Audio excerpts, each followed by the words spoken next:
ACR, Atelier de création radiophonique. 2 ou 3 choses que je ne sais pas de Florence Ray, par Christophe Deleu.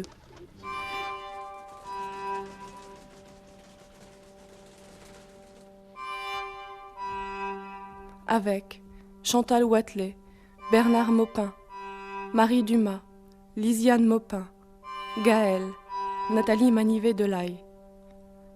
Texte, tract lu par Sophie Gubry et Hervé Furic. Prise de son, Laurent Groux, Philippe Leduc. Groupe de réalisation, Olivier Dupré, Jean-Michel Coqui, Julien Douminc, Clotilde Pivin.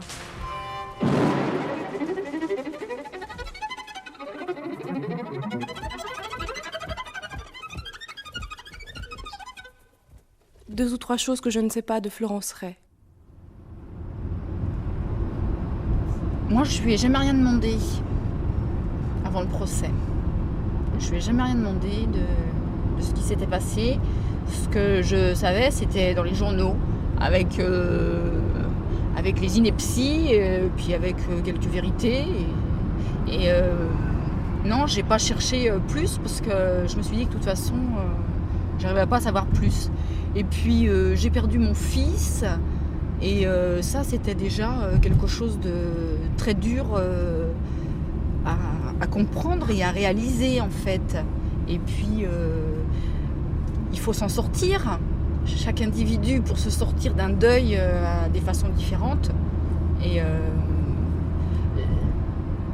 les causes, pourquoi Audrey est mort, pourquoi ça s'est passé, en fait, ça m'était égal. C'était le résultat qui était là. En fait, pour moi, Audrey est mort pour certaines raisons que petit à petit, au bout de 4 ans et plus le procès, j'ai peut-être compris des choses, mais sûrement pas tout. Et c'était pas ça la chose primordiale pour moi. Citoyens, nous allons tous mourir. Allons. C'est nous qui mourrons. Mourons. Pourquoi vivre pour d'autres? Pour d'autres. Ce monde n'est pas le nôtre. Ce monde, il est à ceux qui profitent. Nos Ces ennemis. profiteurs ne sont que nos ennemis. Pour nous soumettre, ils parlent, ils nous font mourir pour l'économie. Or, cette un économie but. n'a qu'un but. Nous éloigner de ce que nous sommes. Nous éloigner de notre essence d'homme. Nous éloigner de notre liberté. En fait, ici, il devait prendre le RER qui les ramenait à Nanterre au squat.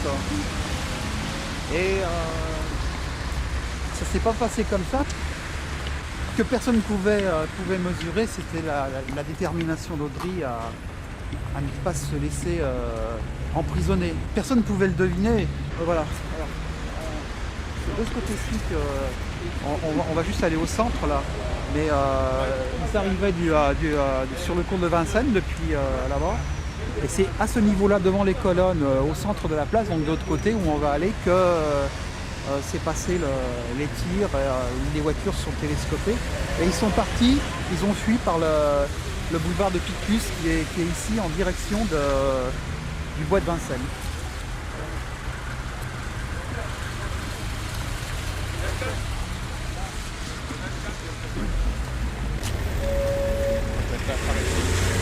Alors voilà. Le taxi dans lequel était Florence, Audrey, Monsieur Monnier, Madou Diallo au volant, il arrivait donc par le cours de Vincennes d'ici. Et la voiture de police...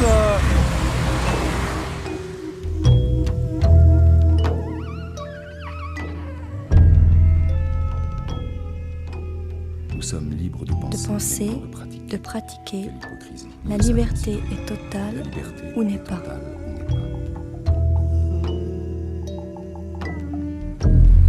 Disons qu'ils avaient quand même pas choisi la maison la plus moche, hein, ça c'est sûr. C'était à mon avis un squat qui était choisi, c'est étonnant de la part d'étudiants parce que en général c'est plutôt des personnes marginales, sans travail, sans toit et sans possibilité d'en avoir. Je ne connais pas bien leur histoire, mais il est certain qu'en général, les étudiants peuvent trouver d'autres moyens de se loger. Mais c'est sûr que, bon, bien qu'elle ait été murée, elle devait être encore pas mal, cette maison. À l'époque, toute la circulation qui actuellement passe en souterrain était en fait le début de la A86. Donc il y avait une très très forte circulation à cet endroit-là, qui de toute façon, même si ces maisons n'avaient pas été préemptées par l'EHPAD, les rendait difficilement négociables du fait du bruit quand même. Parce que là, vous voyez, une circulation de délestage, on est quand même gêné par le bruit. Ce monde, le dirige, nous mente. Être libre, c'est être sa propre autorité. C'est pratiquer ce que l'on pense et penser ce que l'on pratique. Pour la cause d'une minorité, on nous être nous-mêmes, on nous empêche être des hommes. Allons-nous l'accepter? Allons-nous accepter de mourir pour la marchandise? Pour la marchandise, pour l'argent, pour un État. Sommes-nous de vulgaires machines? Est-ce cela l'humanité? Non. Non. Et cela ne le sera jamais. Florence a changé, elle a aujourd'hui 23 ans. Calme, les cheveux longs, bien coiffée, l'accusée est entrée dans le box sans manifester une réaction. 4 ans après, une jeune femme de 23 ans qui conserve son mystère. Comment cette jeune étudiante sans histoire a-t-elle pu vivre cette expédition sanglante? Pour l'ouverture de son procès, Florence Ray a accepté les flashs et les caméras. D'abord calme, elle a ensuite craqué le départ des photographes. Je rends un instant derrière le muret du box. Comment une étudiante bien élevée et rêveuse a pu basculer dans la violence à fond. Portrait de la rebelle qui avait été dépeint au moment des faits. Oui, Florence Ray se fait plus petite dans son box. Un regard dur, une égratignure, les bras croisés, à la limite de la provocation. Aujourd'hui, c'est un autre... Messieurs, s'il vous plaît, merci. À perdre, rien. À gagner, tout. Nous ne perdrons que nos chaînes. L'histoire n'a pas commencé. L'histoire n'a pas commencé. En fait, j'ai jamais parlé de l'affaire avec Florence depuis que je vais la voir au parloir. On n'a jamais parlé d'Audrey, ou rapidement, en tout cas. Mais c'est pas une censure volontaire, c'est parce que ça vient pas dans nos conversations, quoi. Sinon, non, il n'y a pas de sujet qu'on évite, non. On parle souvent d'actualité. Moi, je lui raconte ce que je fais, mon potager, mon jardin, la maison qui avance. Et elle me raconte aussi ce qu'elle fait à l'intérieur. Elle me parle de ses copines, des activités. Mais au début, j'avais très peur d'aller la voir en prison. J'avais l'impression que j'allais rencontrer une personne différente de celle que je connaissais. Et j'ai attendu avant de demander le permis de visite. J'ai attendu 2 ans, en fait. Parce que je me sentais pas prête à aller la voir. Et pourtant, j'avais envie d'aller la voir pour la soutenir. Et puis, parce que je pouvais pas la laisser. Et puis, parce que c'est mon amie. Mais ça me faisait peur en même temps. Et au début, c'était difficile et j'avais l'impression de la frustrer quand je lui parlais des choses de l'extérieur. J'avais l'impression de lui faire du mal. Parce que justement, elle n'y avait pas accès.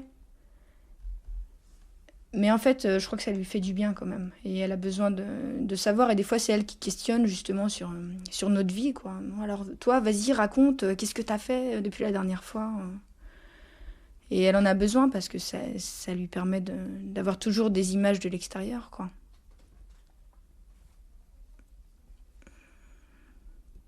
Je me rappelle pas précisément du premier parloir, en fait. À part l'entrée dans la prison, le reste m'a pas marqué spécialement. Non, il n'y a pas eu de grand malaise. On était contente de se revoir, ça faisait 2 ans, plus de 2 ans qu'on s'était pas vus, donc évidemment, on était très heureuses de se revoir. Et non, ça n'avait pas posé problème que j'y sois pas allée avant, quoi. Je pense qu'elle voulait aussi que je sois prête à y aller et qu'elle comprenait ça. J'étais avec ma mère quand j'y suis allée la première fois. Donc déjà, je pense que ça a aidé parce que si j'y avais été toute seule, ça aurait été encore plus dur.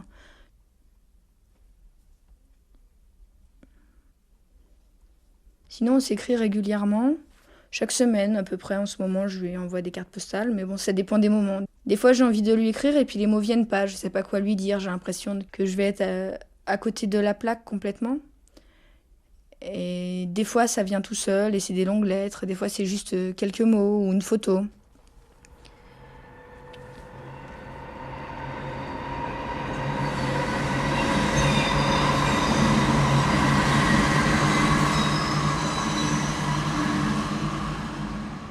Donc là, on est devant la bonne descente. C'était un local qui avait plusieurs fonctions. Centre d'archives, de documentation, qui réunissait un peu les documentations que recevaient un certain nombre de journaux comme Mordicus, Quilombo. C'était un lieu de débat. Tous les mardis soirs, il y avait un certain nombre d'invités.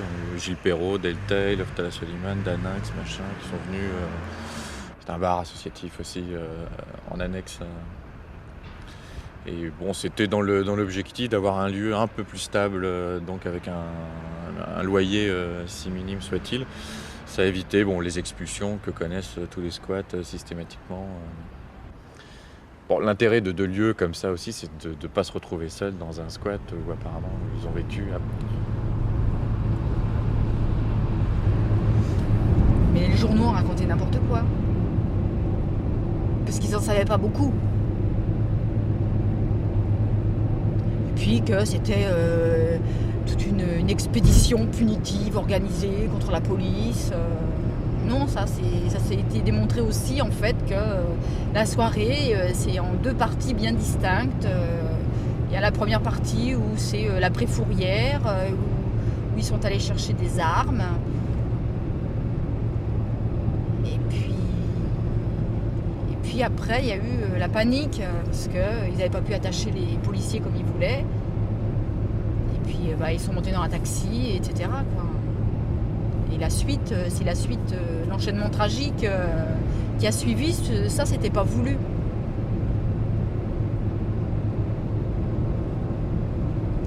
Ils n'avaient pas prévu de tuer des gens. La Fédération anarchiste condamne les actes de Florence Ray et de Audrey Maupin survenus le 5 octobre 1994, qui n'amènent qu'une image destructrice de nos luttes quotidiennes pour une société égalitaire et solidaire, bien qu'elle comprenne le désespoir de certains laissés pour compte de cette société.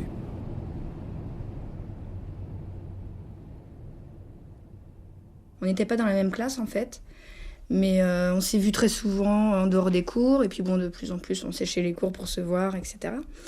Et donc on est devenues vraiment les meilleures copines. Et donc elle est venue à la maison plusieurs fois et elle a croisé Audrey. Donc au début elle s'en occupait pas quoi. Et puis après elle m'a demandé un petit peu comment il était, tout ça. Et juste avant le bac, en 93, à peu près une semaine avant les premières épreuves du bac, je suis allée avec elle chez mon père et il y avait mon frère là-bas. Et puis à un moment donné, ils sont partis tous les deux dans la chambre et puis je les ai pas revus de la soirée quoi. Et après, ils sont devenus très proches rapidement. On sentait que ça collait bien ensemble quoi. Ils étaient bien ensemble tous les deux, que ça soit au niveau intellectuel, affectif, même s'ils n'avaient pas forcément les mêmes sujets d'intérêt précisément. En tout cas, il y avait des discussions qui étaient tout le temps possibles entre eux, quoi. Par rapport au cinéma ou à la musique aussi. L'un et l'autre, ils se sont fait découvrir des choses différentes et nouvelles, quoi. C'était une relation très forte qu'ils avaient, tous les deux.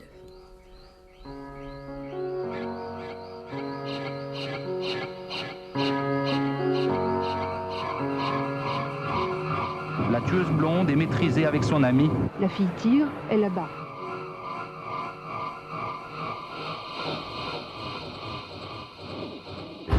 Ça s'appelait pas la bonne descente non plus pour rien. Il y a eu quelques descentes policières. Il y a eu... Avec le voisinage, c'était pas facile non plus. Ce local a fermé en juin 1994. De grands lieux un peu collectifs qui brassent un peu de monde, où les gens peuvent discuter, surtout à cette époque-là où il y avait une effervescence sociale assez importante, avec les manifestations du CIP, manifestations lycéennes. C'était après l'effervescence de la guerre du Golfe, les problèmes dans les banlieues, etc. Donc ça permettait aussi d'avoir des endroits comme ça pour discuter tous ensemble. Contre le quadrillage de nos vies, pour reprendre... C'était un lieu de vie, quoi, un lieu de... reprendre le titre d'une brochure, programme de cet endroit. Ils ont rencontré un peu tout le monde, toutes les organisations, tous les militants. je pense avec une refus d'une militance classique, donc en restant assez éloigné de tout ce qu'il pouvait y avoir de minimum rigide.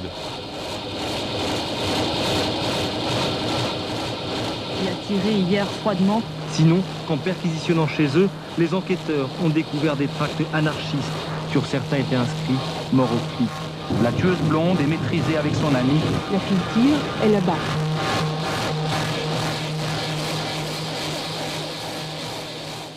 À la maison, il y avait des discussions, mais il avait beaucoup de lectures. Audry était quelqu'un qui lisait énormément.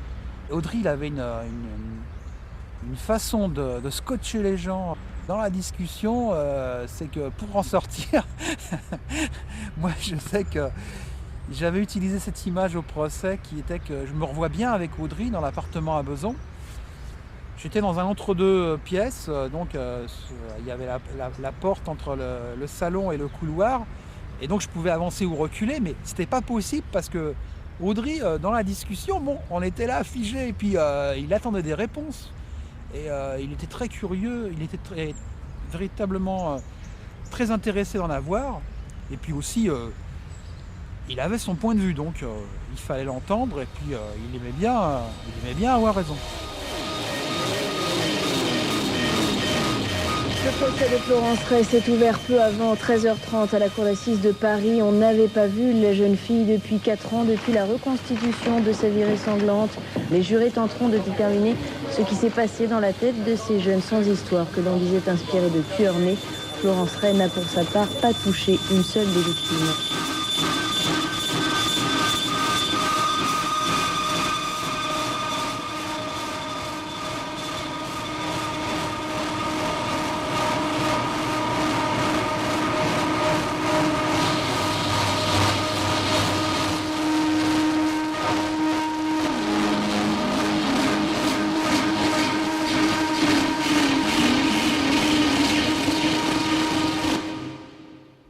Florence était plutôt intéressée par la littérature et la poésie quand on s'est connus. Et je crois que c'est ça qui nous a fait nous rapprocher, parce qu'on parlait pas mal de Baudelaire, de Boris Vian, d'écrivains un peu dans ce style-là. Puis Audry, c'était d'abord le sport, et la philo aussi. C'était pas les mêmes livres que Florence. Lui, c'était des livres un peu plus politisés, où au départ, c'était des livres comme Diderot ou Rousseau, des penseurs comme ça c'est 18e.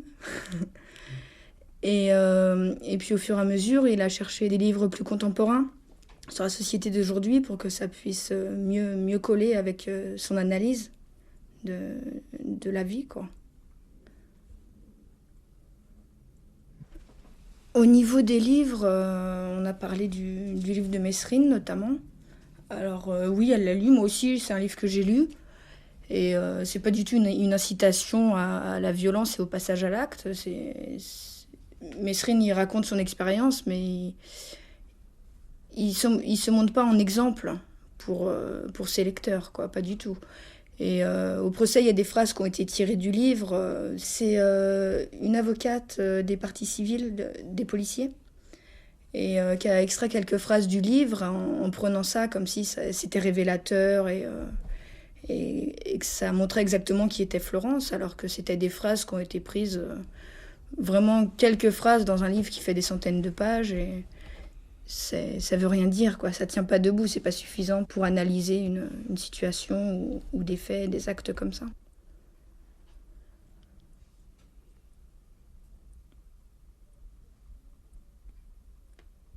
Elle lisait beaucoup moins de livres politiques qu'Audry. C'est vrai qu'il avait essayé comme avec moi d'ailleurs, de nous en faire lire des livres. Mais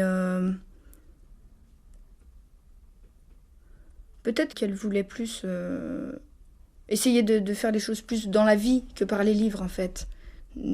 D'apprendre les choses en discutant. Comme ça qu'Audry, dans les livres, il puisait vraiment beaucoup de savoir, d'informations et de méthodes de réflexion aussi.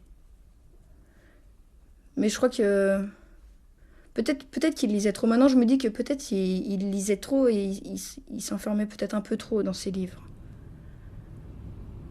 Je sais pas.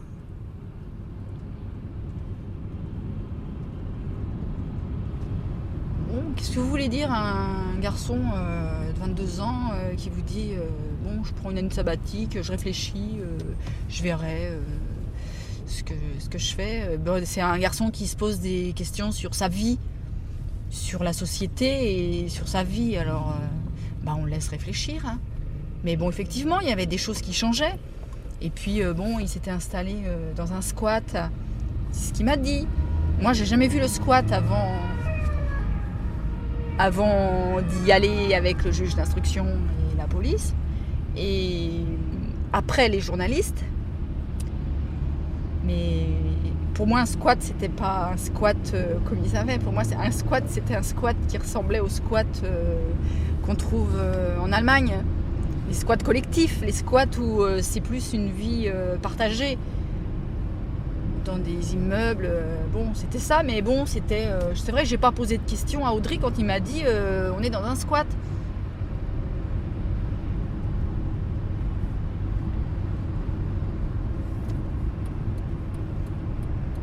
Mais de toute façon, j'aurais posé des questions et j'aurais pas été d'accord avec la façon dont il s'installait. Il m'aurait envoyé promener parce que c'est lui qui choisissait. Et moi, j'avais rien à dire sur sa façon de vivre à ce moment-là.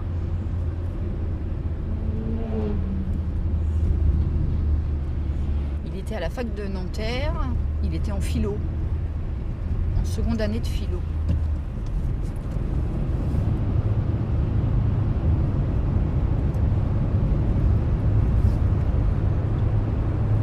Il avait choisi la philo parce que pour vivre, il faut penser. Parce que si on ne pense pas, on ne peut pas vivre correctement, on peut pas. Si on ne réfléchit pas sur son existence, sa propre existence, comment est-ce qu'on vit, quoi ? Si on vit par habitude, c'est pas une vie. Pour lui, pour vivre, il faut savoir pourquoi on vit.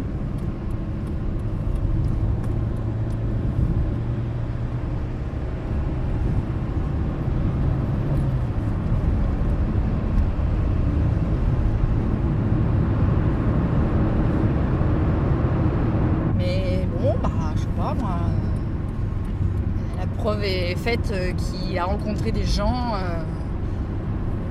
puis qui réfléchissaient peut-être différemment et puis que pour lui peut-être que la philo c'était pas non plus une solution, quoi, qu'il fallait trouver autre chose. C'est le seul à pouvoir répondre à cette question.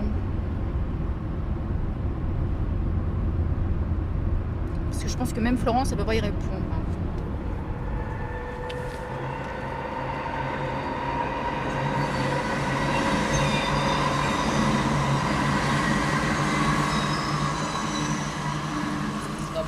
Pour qui vivons? Nous ne vivons pas pour nous, mais pour nous. Supporterons-nous longtemps que 2 tiers de l'humanité meurent de faim pour qu'un tiers soit asservi par une minorité qui décide librement de leur existence et de la nôtre? Aujourd'hui, il y a aujourd'hui plus de machines qu'il n'en faut, plus de nourriture, plus de place, plus de richesse qu'il n'en faut pour toute l'humanité. Attention, corde. On voit arriver ici des camionnettes de gendarmes avec devant une voiture qui ouvre la route, derrière 2 motards devant, puis derrière d'autres voitures et un autre fourgon, les portières ouvertes, les mitraillettes en bandoulière et tout. On se dit tiens, il va y avoir du gratin qui arrive.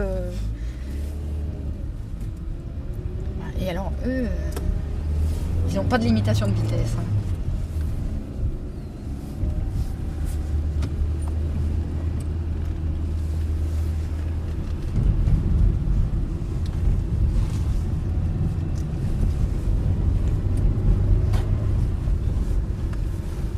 Là, en fait, c'est résidence des gendarmes.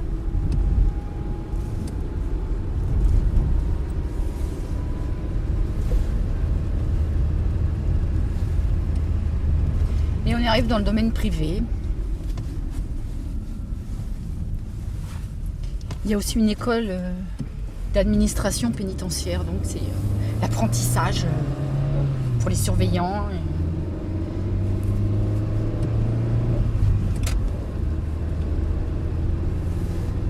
ici au bout, c'est le centre de détention des jeunes, là.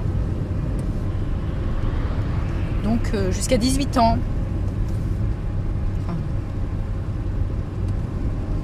Elle a failli d'ailleurs aller dans ce centre quasiment, puisqu'elle avait quel âge au moment des faits? Elle avait 19 ans. Là, c'est la maison d'arrêt des hommes. Donc ça, c'est très très grand. Là, on peut voir toutes les files des camions qui attendent pour faire leur livraison de tout ce que les détenus peuvent cantiner.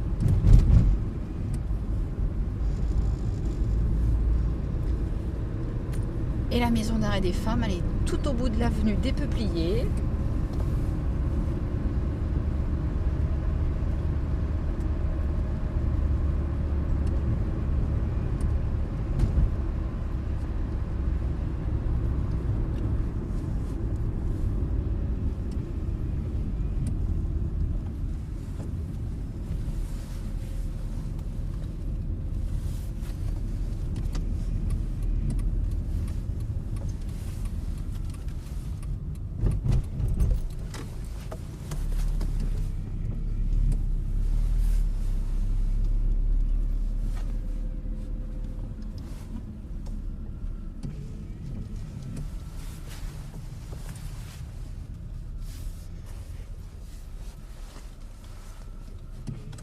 Jusqu'où vous accompagnez le ton? Jusqu'ici, parce que après, jusqu'à la porte, enfin, là, sur le parking, quoi. Voilà. Donc je prends mes papiers d'identité, les livres Florence.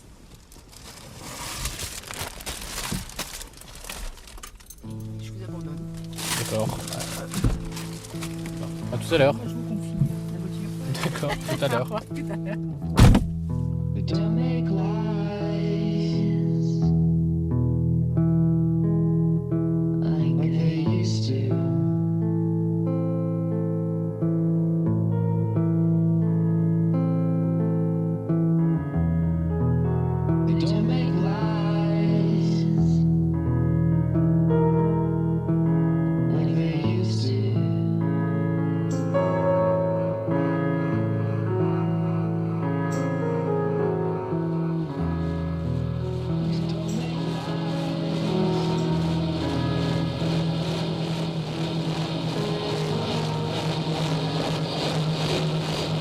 Je crois que pour les assassins les plus sordides, c'est-à-dire ceux qui s'attaquent aux personnes âgées sans défense, ceux qui violent ou qui tuent des enfants et ceux qui assassinent des responsables des forces de l'ordre, personnellement, je serais pour le rétablissement de la peine de mort.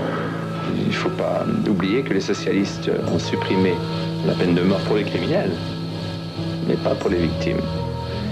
Et la société française aujourd'hui se trouve soumise à des commandos de la mort qui ne sont pas condamnés à la juste peine.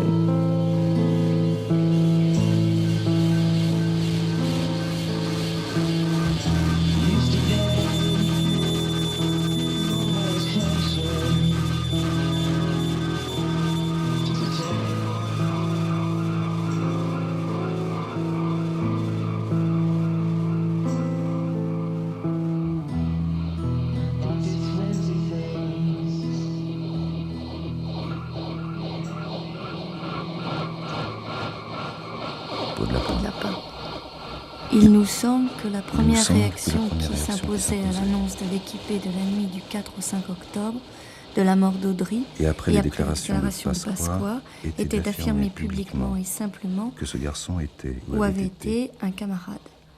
Ce que ces camarades d'escalade de l'Union sportive ouvrière de Beson ont su faire, les anarchistes en se montraient incapables. C'était une élève plutôt standard, classique, assez réservée, pas très ouverte aux autres ni au monde extérieur, plutôt sur la défensive, mais avec un côté plutôt attachant dans la mesure où elle était assez sensible aux galères du jeune prof que j'étais à l'époque, qui faisait que de temps en temps, elle me venait un peu en aide quand elle sentait que que vraiment les autres ne coopéraient pas. Donc elle a été prête à prendre la parole, ce qui lui coûtait beaucoup en général, mais était quand même prête à prendre la parole pour m'aider à survivre à des moments de silence un peu pénibles. Donc j'avais gardé, sans avoir un souvenir extraordinaire, j'avais du mal à me rappeler de son visage, mais j'avais gardé au moins ce souvenir-là, alors que j'ai effacé le souvenir d'un certain nombre d'autres élèves qui correspondaient plus ou moins à un profil, au même profil, mais il n'y avait pas ce petit élément en plus qu'il y avait chez Florence. Tant de chiens. Dans un article intitulé Peau de lapin et traitant de l'attitude de la mouvance libertaire radicale, après la fusillade de Vincennes, Hervé Delouche, Claude Guillon, Aris Papatheodou, Serge Quadrupani écrivent « Nos yeux éberlués ont même vu des autocollants anarchistes pas tueurs signés Apache. Qu'elle soit l'œuvre d'un égaré ou d'un groupe, cette initiative coliqueuse en prépare sans doute d'autres. À quand anarchiste pas voleur, signé groupe Jules Bonneau. En tout cas, pour l'heure, tout le monde rentre la tête dans les épaules et attend. »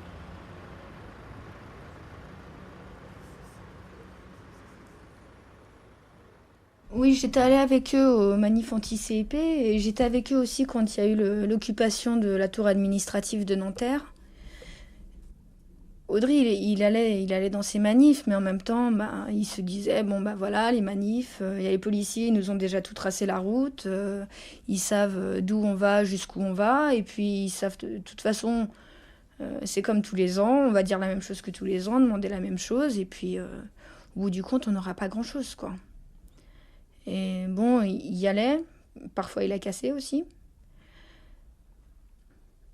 Mais bon, il y voyait pas une solution non plus dans les manifestations, quoi. Ils étaient pas avec ceux qui réclamaient du boulot parce que ils voulaient pas du travail comme on nous propose maintenant, dans les conditions actuelles. Mais comment dire ? Si ils ont cassé, c'était pas cassé pour casser, c'était pas juste pour faire sortir de la haine.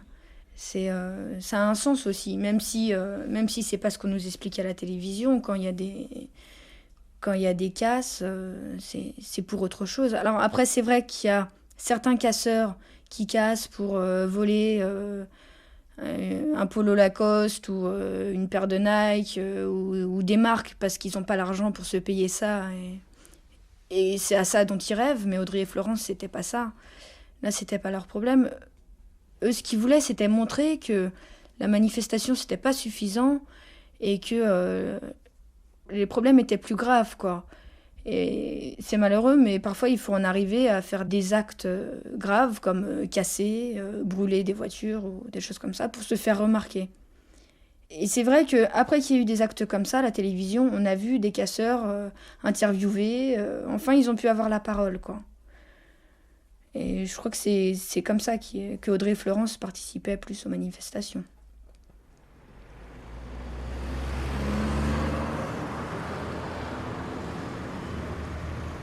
Ils émettent l'hypothèse que ça pourrait aussi être l'œuvre d'un égaré. Mais c'est un peu trop facile de coller des casseroles au cul des gens en y mettant quelques bémols pour se dédouaner. Dans la mouvance Libertario Autonomo Radicale, j'en passe et des meilleurs, la pratique de l'intox pour casser les autres groupes ou individus semble devenir une mauvaise habitude. Ainsi, le texte de ces 4 individus qui rêvent de se poser en moralisateurs radicaux sans surtout le règlement de compte politique avec tous les autres groupes.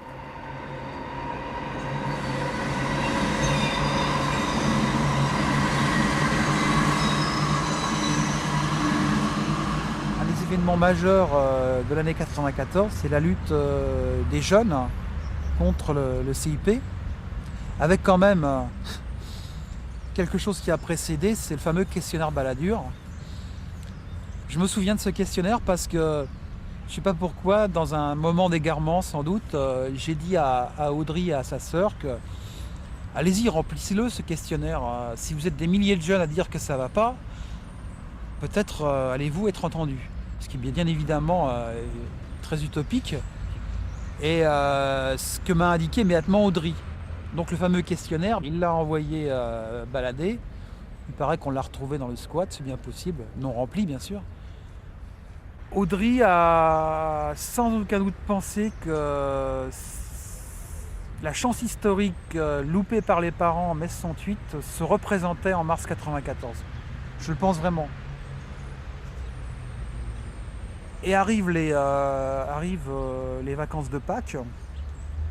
Donc dans le cercle des relations politiques d'Audry, eh bien, le bilan que je peux lire à travers les écrits du moment, c'est-à-dire après ce mouvement anti-CIP où les jeunes sont retournés à leurs études, la déception est immense. La banquise a craqué, les pingouins se sont agités et chacun se retrouve aujourd'hui sur son iceberg.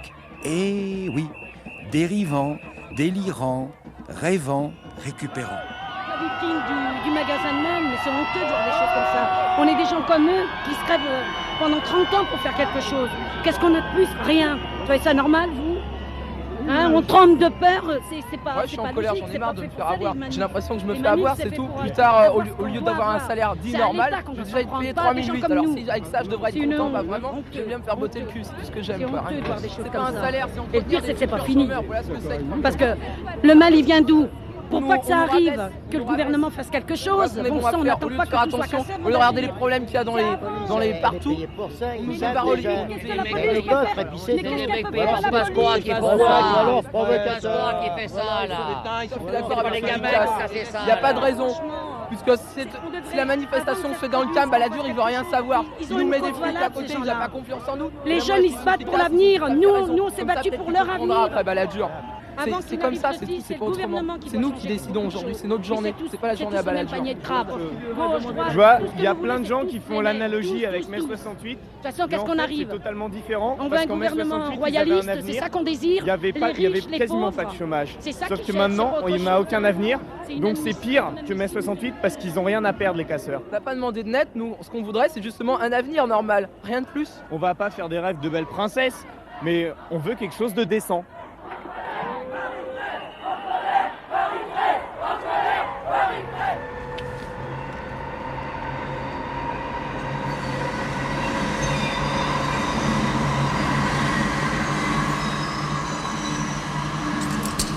La dégaine, tu vas la prendre.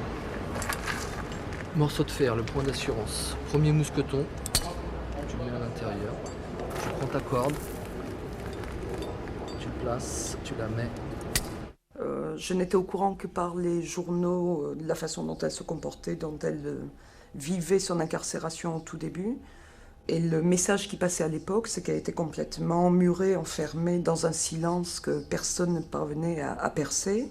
Donc à ce moment-là, je me suis dit que rien ni personne, encore moins un prof qu'elle avait eu un an, environ 3 ans avant son incarcération, que donc ce prof-là ne pourrait pas faire grand-chose pour elle, ni l'aider à gérer la situation. C'est seulement environ 6 mois après les faits que j'ai essayé de reprendre contact par l'intermédiaire de son avocat, parce qu'à ce moment-là, j'avais eu des échos, toujours par les journaux et les médias, qu'elle avait commencé à se décoincer, à parler un peu, à verbaliser un peu les choses. Et c'est à ce moment-là que je me suis dit qu'à partir du moment où elle avait repris contact avec la réalité, elle allait devoir l'affronter, et qu'elle était tellement dure à affronter qu'effectivement tout était bon, tout le monde était bon pour l'aider à gérer ça, donc prof comme n'importe qui, mais il fallait qu'elle ait le sentiment que tout le monde n'avait pas disparu de son environnement, qu'il restait des gens qui étaient là et qui étaient prêts à jouer un rôle de béquille si elle en avait besoin, ou ne serait-ce que manifester le fait qu'on ne tirait pas un trait sur 19 ans de vie d'un individu tout à fait sensé, normal, agréable à voir et intéressant à rencontrer pour quelque chose d'aussi épouvantable soit-il. On n'oublie pas quelqu'un comme ça aussi facilement.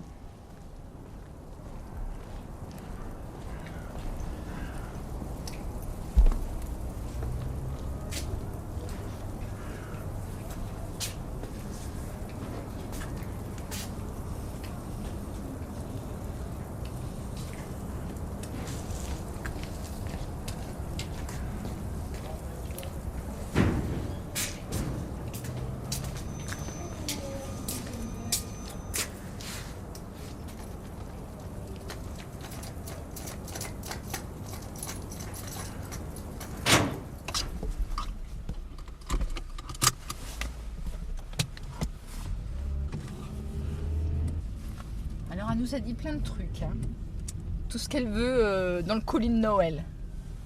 D'ailleurs, elle a dit aussi qu'elle voulait... Est-ce que tu veux bien faire un colis pour une copine? Alors, on va faire un colis pour une copine. Mais je crois que tous les ans, il y a un colis pour une copine. Et puis elle veut des petites choses qu'on peut pas cantiner, en fait. Mais même elle nous dit... Elle dit, j'ai pas trop d'idées parce que je me rappelle plus ce qui existe. Je me rappelle plus des choses, quand on les voit pas, on n'a pas envie. Donc elle dit, je sais pas, elle dit, vous amenez, faites comme vous, voilà, comme ça vous inspire en fin de compte. Sauf bon, les bounty, elle aime bien le chocolat.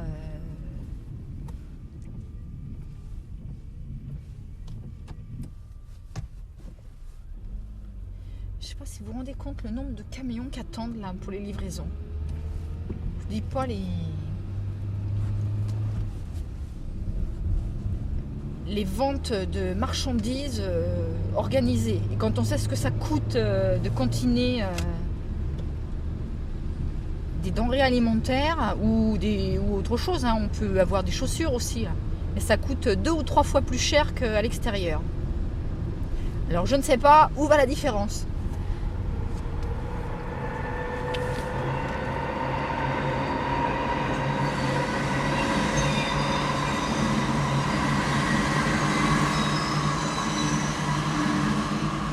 Dans les rues qui sont derrière, il y a des gens qui ont été relogés, qui avaient été expropriés pour la construction de la Défense.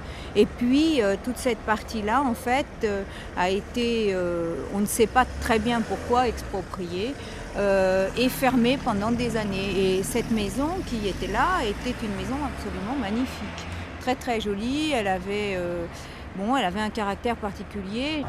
Je ne sais pas si elle avait déjà été squattée par d'autres personnes, mais je sais que le squat dans ce quartier-là, en tout cas, est quelque chose de relativement courant, oui. Parce que c'était une zone qui, donc maintenant, est en train de reprendre vie et forme, puisque vous voyez, vous avez des réalisations modernes et neuves en propriété qui viennent de se construire, mais sinon c'était une zone qui devenait complètement désertique, puisque tout était acheté par l'EHPAD au fur et à mesure que les gens étaient vendeurs. C'est l'EHPAD qui achetait. L'EHPAD a exproprié un certain nombre de personnes. Un petit peu plus loin, dans la rue Becquel, vous allez voir, il y a par exemple une petite maison qui est complètement isolée. Elle appartient à une dame seule qui est chanteuse lyrique et c'est assez amusant, c'est une figure de Nanterre. Et cette dame, elle lutte depuis des années parce qu'elle veut absolument rester chez elle. Elle a quand même maintenant un certain âge et elle n'a absolument pas envie d'être délogée d'une maison où elle a vécu avec son mari. Etc. Donc quand un quartier est déserté par ses habitants, il y en a d'autres qui viennent. Et puis, c'est vrai que les gens qui squattaient là étaient finalement, je pense, relativement tranquilles. Alors il y a un certain nombre de quartiers de Nanterre comme ça.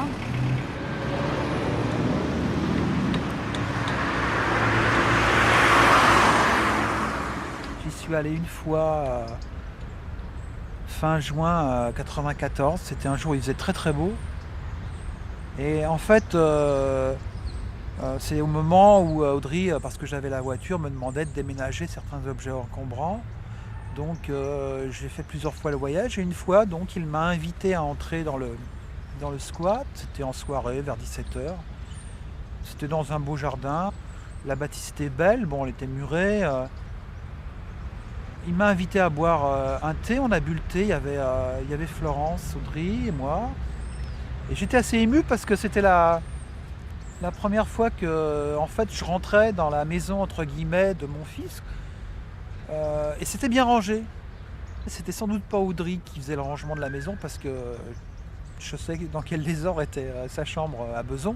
Sa chambre qu'il avait toujours, parce qu'il avait toujours les clés de l'appartement, il venait laver son linge à la maison, il venait prendre la douche à la maison, etc., etc. Donc ses affaires étaient essentiellement à la maison à Beson.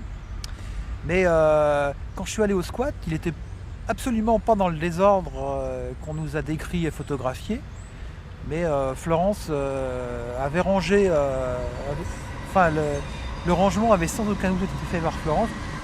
Ils me l'ont dit, je ne sais pas s'ils me l'ont dit avant ou après s'être installés.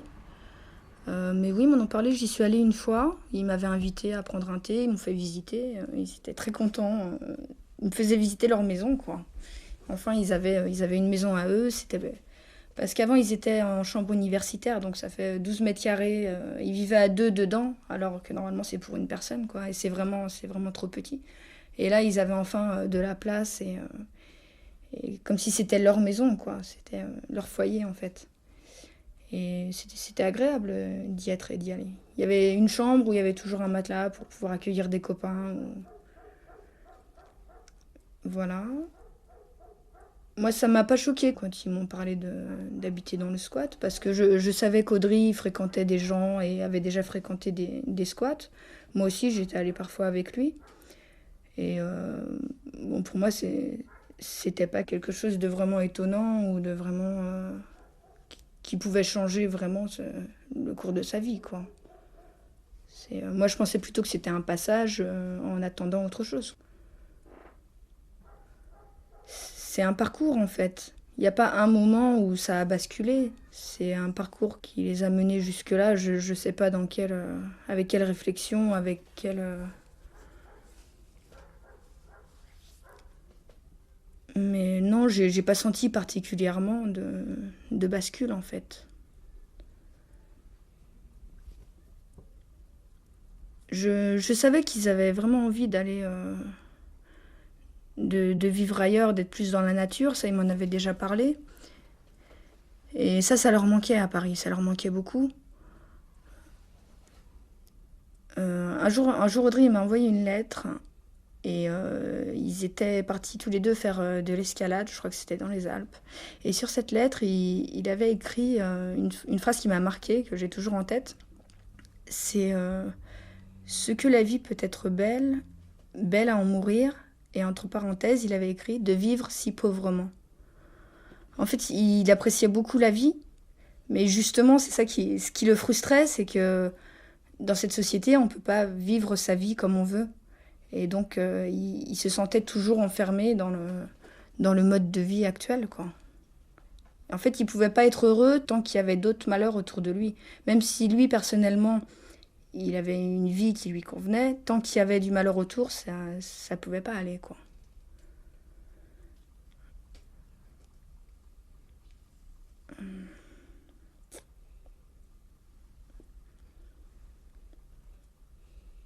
Et Florence, elle a découvert ça avec lui aussi. Mais ils étaient un peu coincés, en fait, sur Paris. C'est vrai que c'est pas facile de partir et... Ouais, c'est ça, je crois qu'ils étaient un peu coincés, ouais.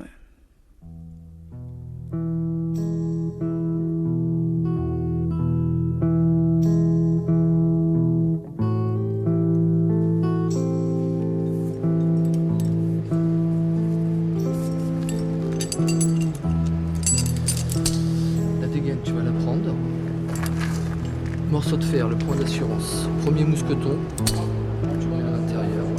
Tu prends ta corde, tu le places, tu la mets dans le mousqueton du bas. À partir du moment où tu as fait ça, tu lâches tout et je te redescends avec la corde.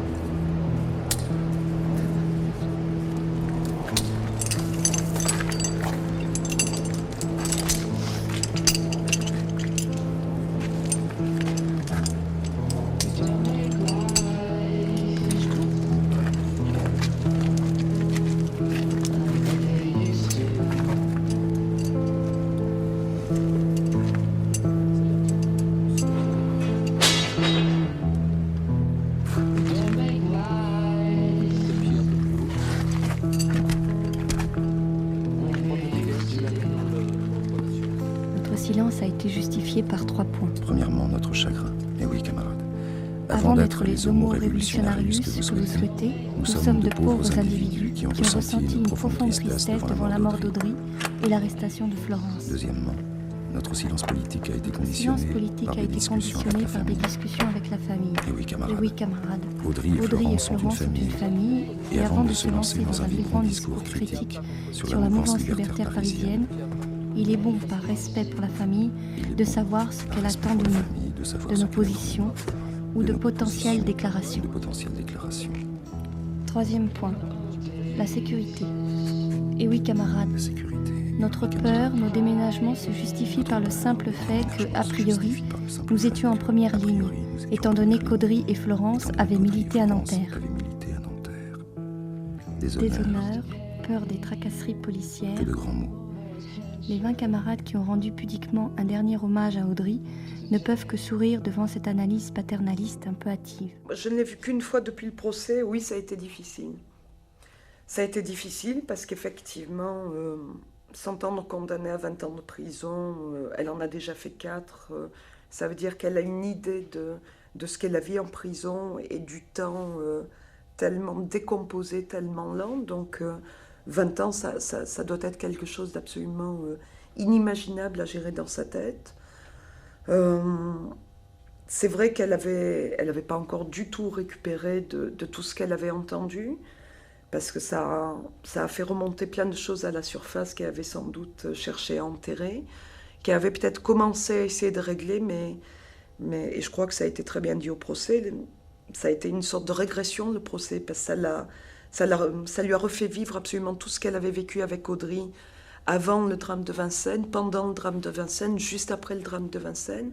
Donc c'est un peu comme si elle était repartie à zéro, comme si les 3-4 ans en prison qu'elle a passé entre l'événement de Vincennes et son procès, c'était complètement effacé. Donc effectivement, il fallait recréer un contact, et un contact différent en fonction de données différentes. Donc il fallait tenir un discours un tout petit peu différent aussi, en disant des choses aussi bêtes que avec un tout petit peu de chance, quand tu sortiras, tu auras l'âge que j'ai moi actuellement, et moi je considère que j'ai encore plein de choses à vivre, donc c'est pas la catastrophe non plus.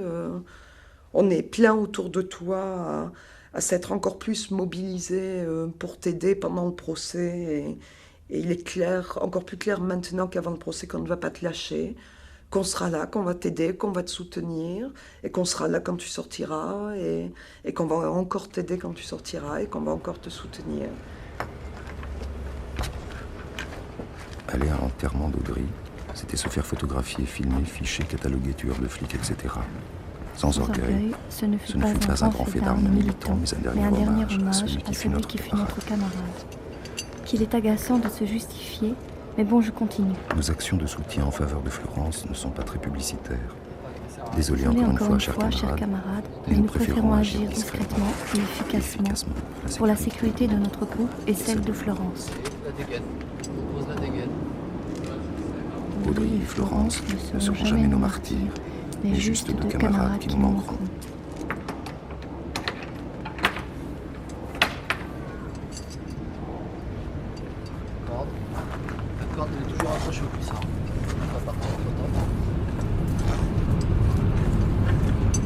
Oui, parce qu'il était dans une famille où on était engagé, pas forcément politiquement, mais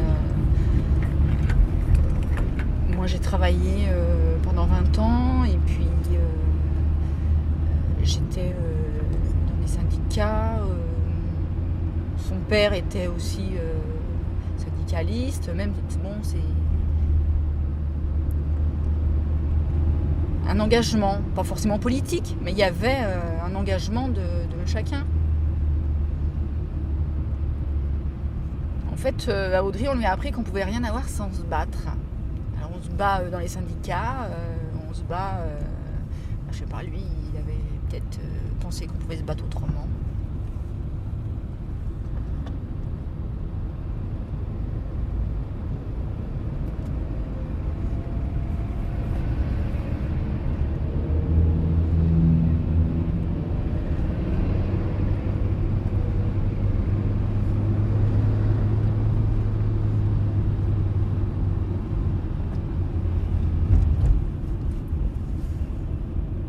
Participer à des actions avec des groupes définis, mais en même temps, il n'était pas intégré dans ces groupes. Je pense qu'il n'était pas intégré dans ces groupes. Comme on a parlé du scalp. Le scalp, c'est les sections carrément anti-Le Pen. Donc on a parlé de ça quand il était au lycée. Et je ne sais pas, d'abord, je ne sais pas ce que le scalp fait réellement, mais bon, il y était, parce qu'effectivement, il était contre Le Pen, parce que c'était des aberrations, il trouvait que c'était des aberrations qui étaient dites. Donc voilà, mais sans plus, quoi. Ça ne veut pas dire qu'il en a fait partie. Il était autour, il était en orbite autour. Mais à la CNT, ça devait être pareil, même s'il participait à des réunions pour des actions précises. Voilà, c'était comme ça. Giraud, ne sois pas un salaud, il nous faut du pognon pour notre formation, pas de SMIC allégé, pas d'arnaque à plein nez, il nous faut un salaire pour pouvoir exister. On nous laisse pas le droit d'avoir des rêves. Le gouvernement, il nous tue nos rêves. On nous donne la possibilité de rêver. Quand on commence à rêver, on nous coupe tout sous l'herbe. Chez moi, on est 14.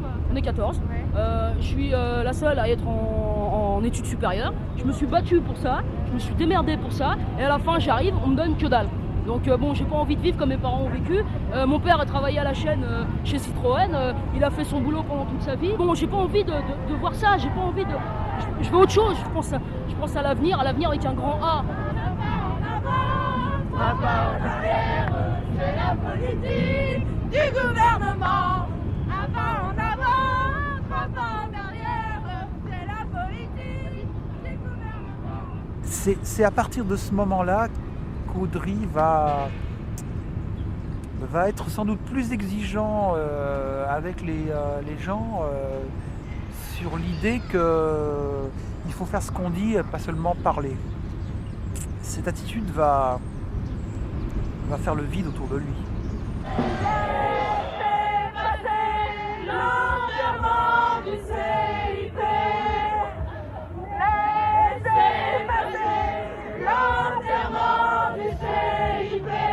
Je crois qu'il n'aurait pas pu vivre sans se poser ces questions sur les gens qu'il y a autour de lui, sur la misère qu'il y a dans le monde. Il ne pouvait pas se cacher ça, en fait. Et il voulait changer les choses et il cherchait des solutions. Alors, il pensait que dans les syndicats, il n'y avait pas de solution comme ça parce que c'était récupéré, forcément. Alors après, il a cherché dans d'autres associations. Il s'est rapproché du SCALP ou de la CNT ou d'autres groupes comme ça. Mais il n'y croyait pas vraiment. Il pensait que c'était pas suffisant parce que ça restait toujours à l'intérieur du système et c'était toujours contrôlé, en fait, institutionnalisé.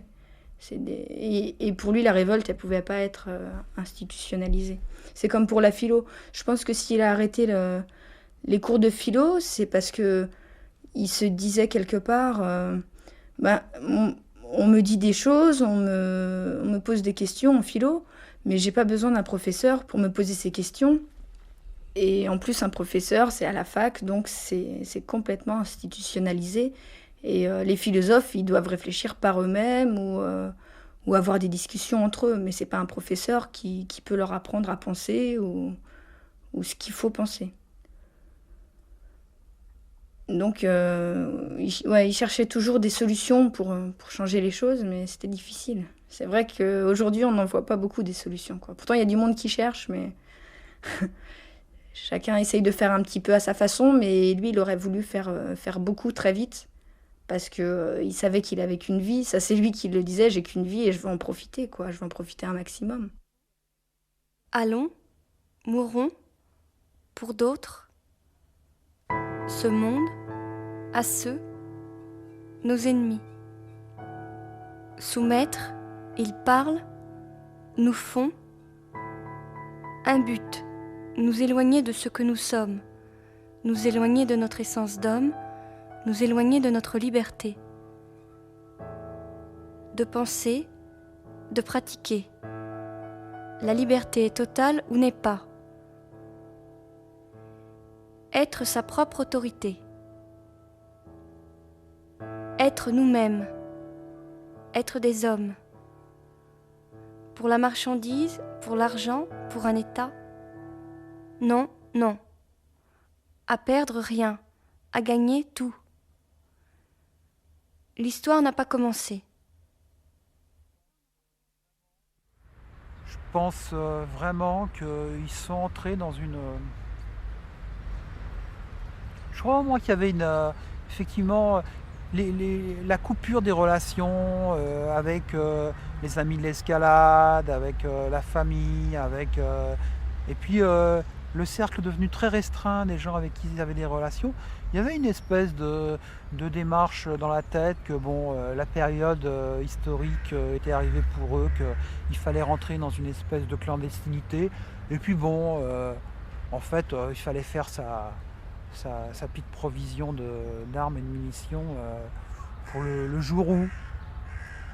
Et alors, est-ce que Florence raconte des histoires quand elle parle des hold-up? Pas forcément, parce que on s'aperçoit que certains mouvements utilisent parfois des méthodes de bandits pour, avec un discours effectivement. C'est vrai, il y a ce discours dans cette extrême gauche radicale que les hold-up ne sont pas des hold-up au sens où les gens entendent en général, mais s'ils appellent ça, c'est en tout cas le responsable des renseignements généraux qui utilise le terme, la réappropriation prolétarienne. Donc je sais que c'est exact qu'il y a un habillage avec des mots d'actes qui sont de toute façon que des hold-up. Citoyen. Liberté, pratiquer. Réaliser, pensons, pratique. Nous sommes, nous n'avons. Ils profitent, vivent, jouissent, force. Camarade. Liberté, autre. Contraint, somme, homme, prisonnier. Pour nous, pour eux. 2 tiers, 1 tiers. Aujourd'hui, machine, nourriture, place, richesse, possible, organisons. Présent, pensée, pratique, pensée, passion.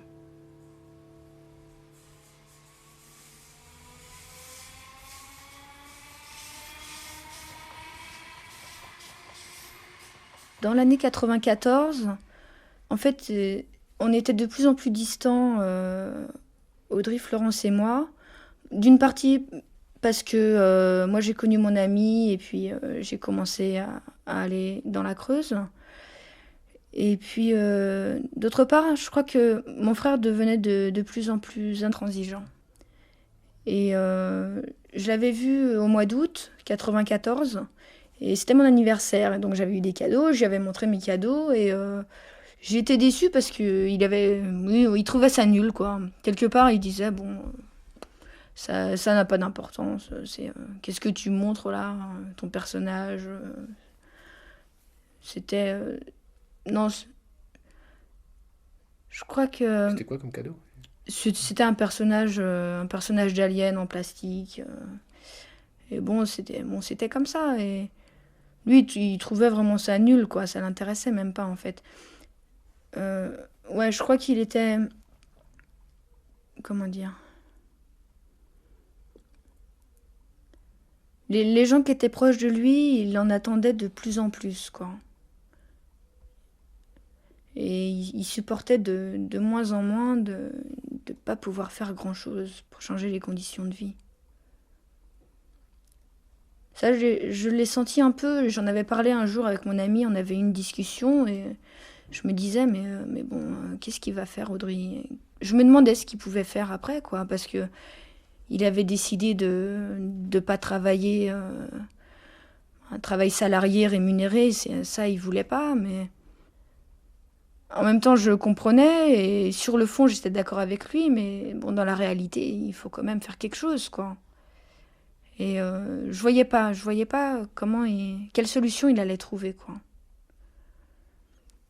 Et oui, je crois qu'en 94, il avait changé par rapport à... Enfin, changé pas radicalement, il avait changé peu à peu par rapport à ses relations aux autres, quoi. Il fallait vraiment correspondre à ce qu'il attendait de nous, en fait. Garde pas la corde entre les jambes.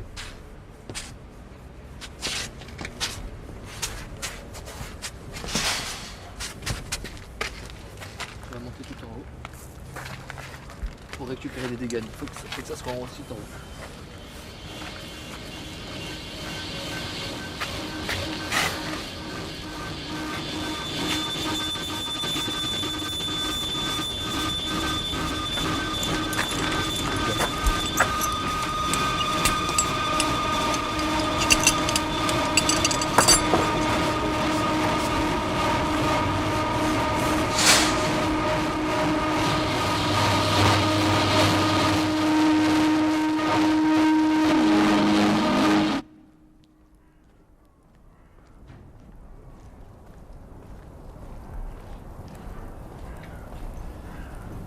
Des femmes, elles ont droit à 3 parloirs par semaine. Enfin, il y a 3 jours de parloir par semaine. Le lundi, le mercredi et le samedi. Donc, à chaque fois, la détenue a le droit à une demi-heure. Et alors, le lundi, c'est moi qui y vais. Le mercredi, ses parents. Et le samedi, c'est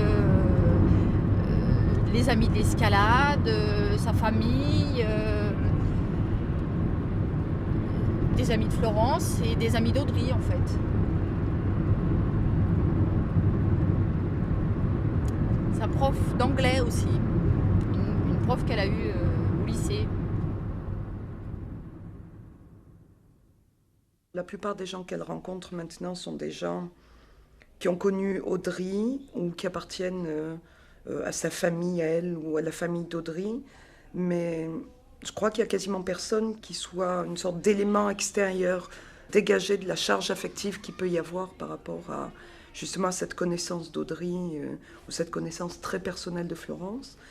Et je me suis toujours dit que c'était bien d'avoir un élément un peu neutre qui de temps en temps lui permette d'avoir des visites sur un autre ton que celle qu'elle peut avoir avec ses parents, avec Chantal Wathelet, avec son frère ou avec les amis d'Audry. Je pensais que la différence pouvait être positive pour elle.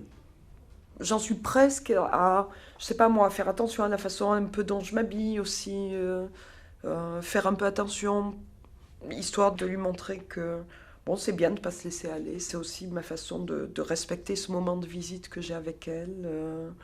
Et donc le fait de préparer, c'est la même chose. J'ai une demi-heure avec toi, c'est important. C'est important pour moi.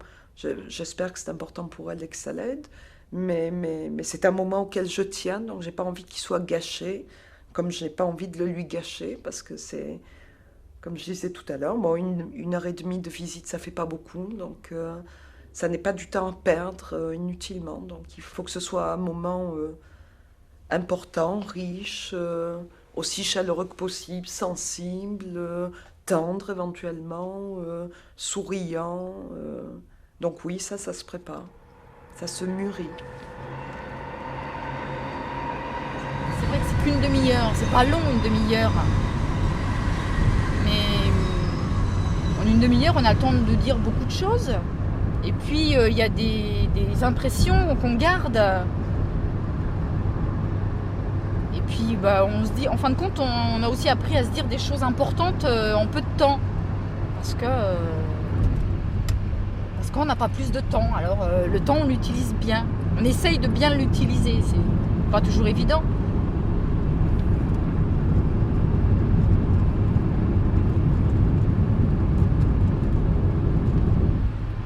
Et en fait, si je la vois une demi-heure par semaine, ça fait 52 heures par an. Non, 52 demi-heures par an. Donc ça fait une journée par an. C'est comme si je passais 24 heures avec elle par an. Donc j'ai passé 4 jours avec elle. Depuis 4 ans.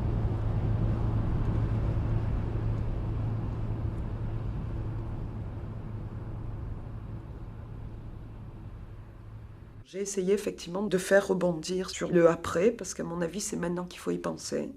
Je me suis aussi recalée un peu sur mon rôle de prof, malgré tout, parce que je continue à vouloir avoir un tout petit peu ce statut par rapport à elle. J'ai envie de la pousser à reprendre des études, des vraies, et pas seulement les petites formations qu'on peut proposer à Fleury. J'ai envie qu'elle se lance dans des études supérieures et qu'elle se donne un projet, quelque chose qui puisse la construire aussi par rapport à cette sortie dont il faut parler malgré tout, qu'il faut commencer un peu à visualiser, même si c'est très loin. À mon avis, ce travail de préparation doit commencer dès maintenant. Mais elle m'a un peu engueulée quand je lui en ai parlé.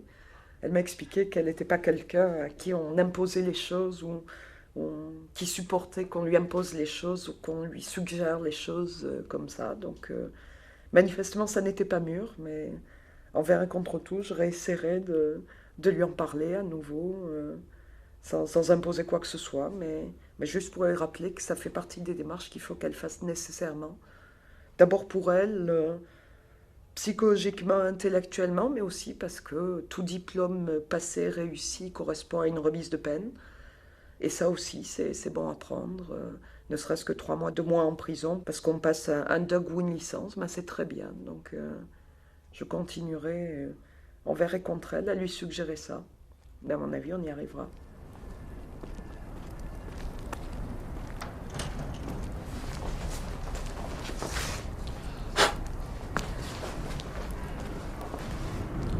Préparer parce que ça dépend comment elle est, puis les choses qu'elle a racontées. Il vaut mieux que ce soit elle qui parle que moi.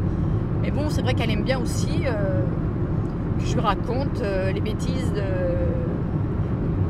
de ma plus jeune fille et puis ce qui se passe à l'extérieur. On parle des fois des actualités, on parle comme ça un peu de tout, quoi.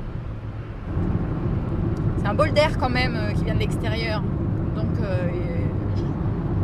voilà.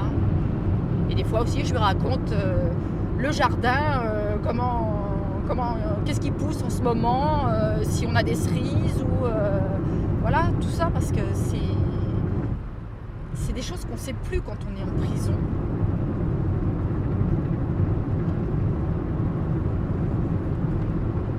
Elle vit dans un autre monde là, avec un tel décalage avec l'extérieur que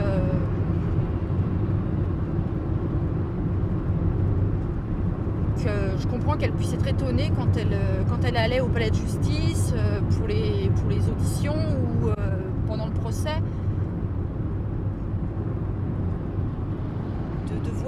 de voir même simplement tous les gens différents qu'elle n'a pas l'habitude de voir. C'est quelque chose de... Il y a un décalage tel entre sa vie ordinaire à la prison et puis l'extérieur. Donc elle attend les parloirs avec impatience. Elle aime bien, ça change le paysage. Jeune, belle, froide et digne sur cet unique cliché que la presse a surexposé au fantasme des gobeurs d'images. De la crainte à l'admiration.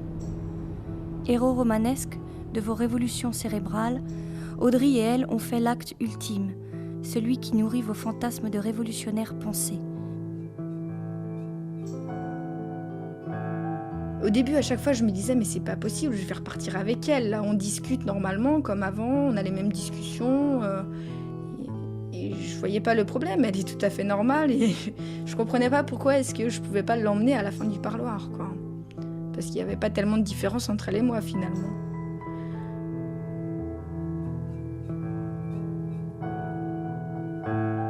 Mais voilà, Florence Ray n'est pas cette image, celle que la presse a fabriquée, mise en scène pour donner aux uns l'image de la froide meurtrière, aux autres celle qui est allée jusqu'au bout, et c'est la même image. La prochaine fois que vous allez la voir en prison, c'est quand ? C'est dans pas très longtemps, c'est dans une semaine et demie à peu près. sans doute juste après Noël, pour parler de je sais pas quoi encore. Effectivement, j'ai pas trop réfléchi. Sans doute de choses qui me sont arrivées ces derniers temps. J'ai acheté un appartement, alors je vais lui parler de tous mes problèmes, mes angoisses, toutes bêtes, et le fait que ce soit un petit appartement. Et peut-être que quand elle sortira de prison, comme j'y habiterai sûrement plus, peut-être que ça lui fera un pied à terre pour redémarrer.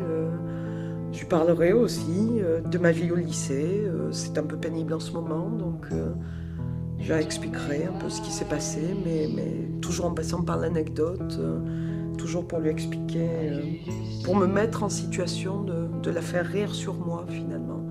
Mais sinon, non, j'ai pas encore trop pensé à la question, puis j'ai seulement appris hier soir qu'effectivement j'allais lui rendre visite dans une dizaine de jours, donc ça me laisse le temps de mûrir un peu les choses.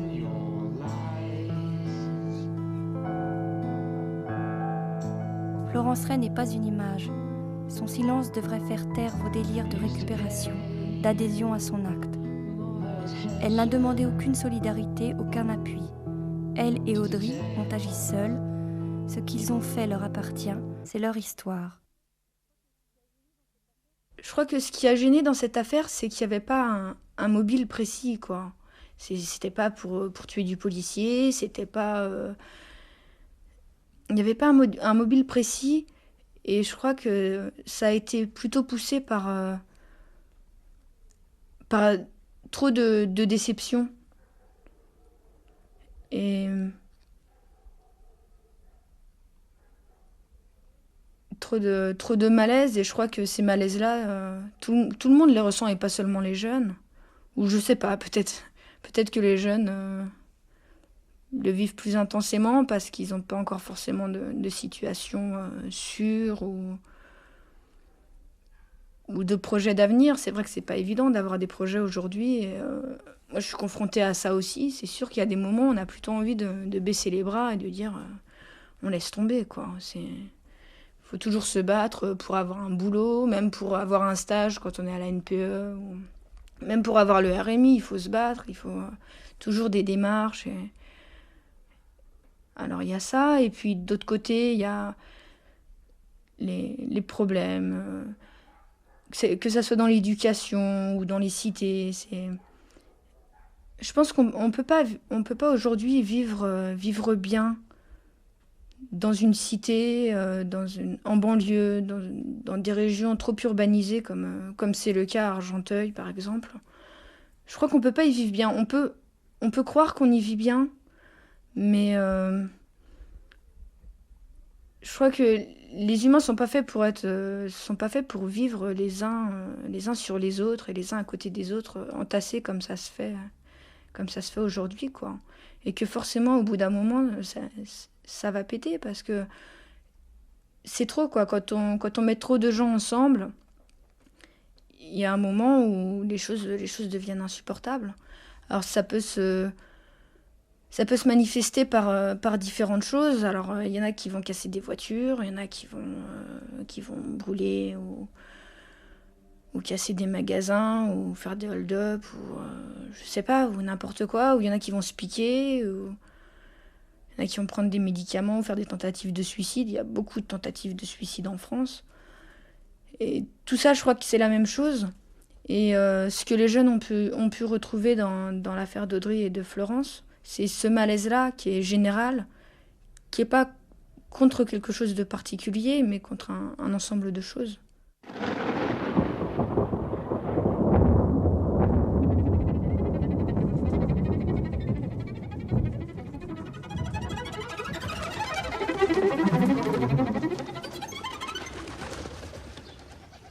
ACR, Atelier de création radiophonique. 2 ou 3 choses que je ne sais pas de Florence Ray, par Christophe Deleu.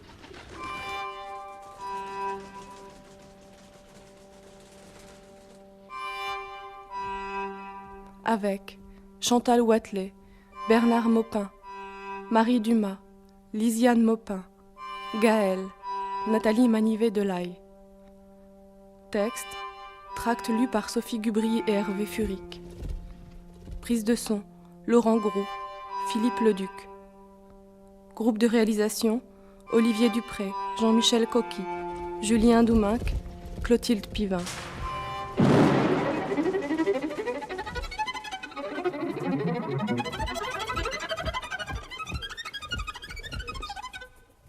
Deux ou trois choses que je ne sais pas de Florence Ray.